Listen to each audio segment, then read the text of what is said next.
I'm Josh. This is Colin. And this is Perseverance, our floating off-grid home. Come explore with us as we sail to new places, we learn how to protect our environment, and see how we coexist with nature. We'll also make lots of friends along the way. Alright, I'm just getting going for the day. It's a nice, pretty anchorage. Quiet, lots of stars, saw the Milky Way, which was awesome. Lots of boats anchored right off the channel. Even have some up the river a little bit. Like instead of going down the canal to the left, the river goes off to the right. You can anchor up in there as well. I think I've said this in another video, but I can't overstate just how beautiful the Outer Banks are. Maybe it's because it kind of reminds me of Minnesota, but it's absolutely gorgeous. It's quite an experience being a part of this migration south with so many other boats. In a way, you've got a little support system. Several boats were very interested in keeping an eye and ear out for me once they knew I was solo on this part of the journey. This sense of community is one of the reasons why we love cruising so much.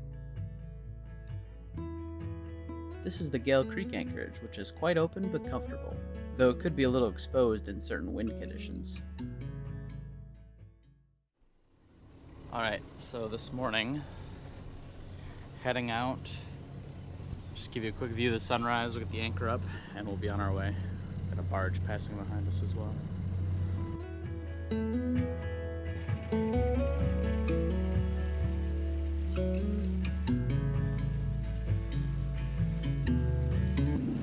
So we were in the anchorage that is just before the sound here, and last time I was on this, Nate, our friend, was driving and I was fixing the windlass, and there were all those power boats racing past us. This is a much more relaxing trip, definitely.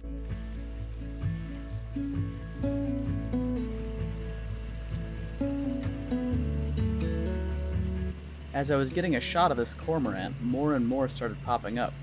These guys can dive to 125 feet.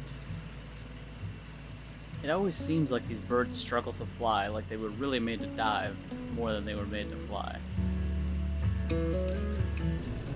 Alright, coming down the river here, definitely doing nearly 8 knots. It's the river right before Beaufort or Beaufort, or whichever one is the northern one. Gonna anchor there in the Beaufort anchorage and see how that is for tonight, and then go offshore tomorrow with new friends on a Manta 42, and they've been on that. I don't know if they've been on that boat for 12 years, but I think they've been cruising for 12 years. Their boat is called Storyteller, I believe. The water has been high at each anchorage, and even when we were at Great Bridge, the water was high. So I think they've gotten a lot of rain lately, and so this river is really moving. Almost to the last bridge right before the city. I got about 8.4 nautical miles to go. Should be there by 2. It's a fast day.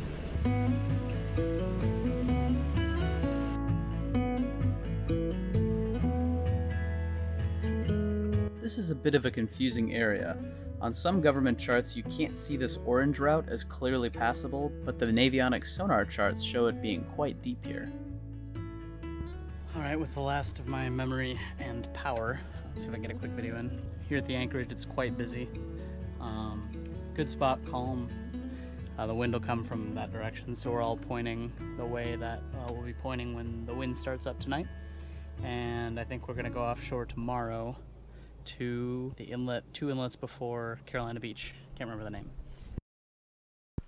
Alright, so the plan tomorrow is to get up at first light and start heading out as soon as it's light enough to be able to see the channel markers and crab pots that might be out there. It's 78 miles, so it'll take us almost the entire day with daylight if we can go like 6.5 knots. We're supposed to have the wind out of the north behind us, so it'll be a nice downwind sail. If it seems like I'm not going fast enough or it's just not going to work, I'll decide pretty early and I'll just come back and I'll go inside the next day. It's just 2 more days down to Carolina Beach, so no sense in making it crazy if it's not going to work out, but the conditions look pretty good, so we'll see.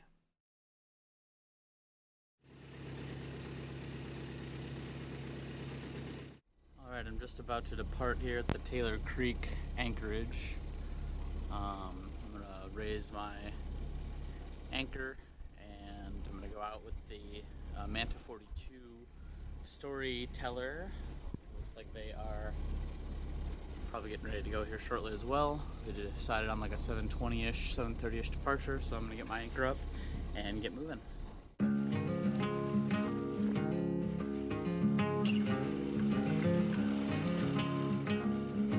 I want to give a special thank you to our patrons. You give us a lot of motivation to continue to create these videos, and we appreciate all your support. I also want to thank Storyteller and Lady Theo for sailing with me for 6 days so I wasn't alone on this journey. The best way to support our channel is to like and subscribe, and don't forget to share this video with your friends and family as well. Thank you.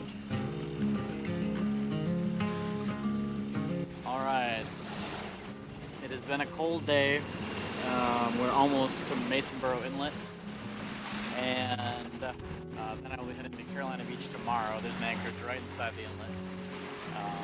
It's been windy. The wind has slowly calmed down throughout the day, but the waves are still a decent size.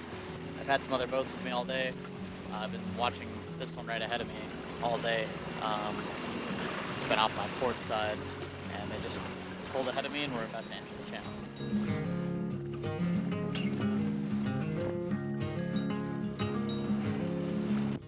Got to the anchorage inside Masonborough Inlet. I don't love this anchor spot. It's between 2 channel markers and type current.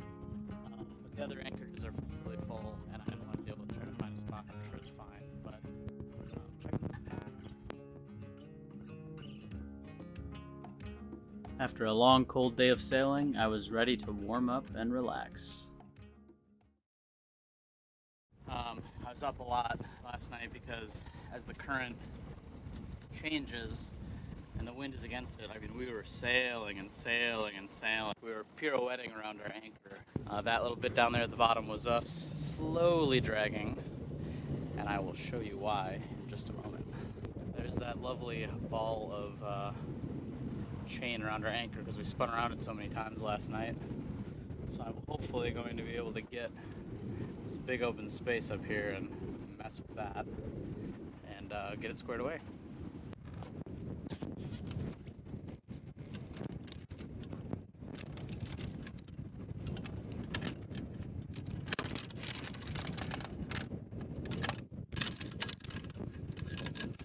This was a very unique and unexpected situation. I didn't have space to put out as much scope as I wanted in this anchor spot. This, coupled with strong wind against strong current all night, was likely the cause of this fiasco.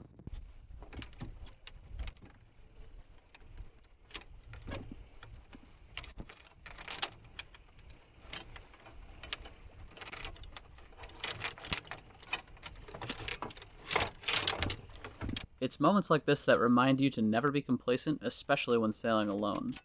You need to have backups for your backups to always have an easier and safer way out of a bad situation.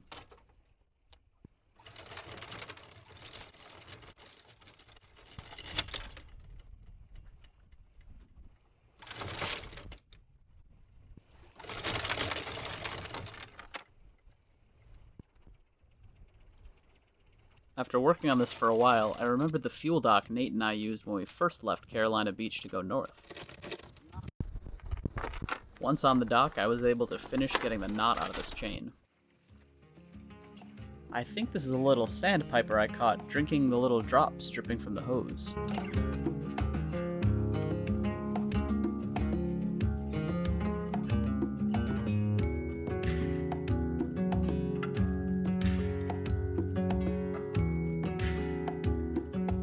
Here's one more shot of Storyteller as they passed on by, heading on down to Baldhead Island. As I pulled into Carolina Beach, I was exhausted, relieved, and ready to rest for a day or two before finishing my journey down to Charleston, where I'd finally get to meet back up with Colin.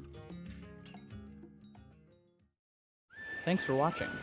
Be sure to like, subscribe, and hit the bell icon. It really helps our channel grow. If you enjoy our content, please consider supporting us on Patreon.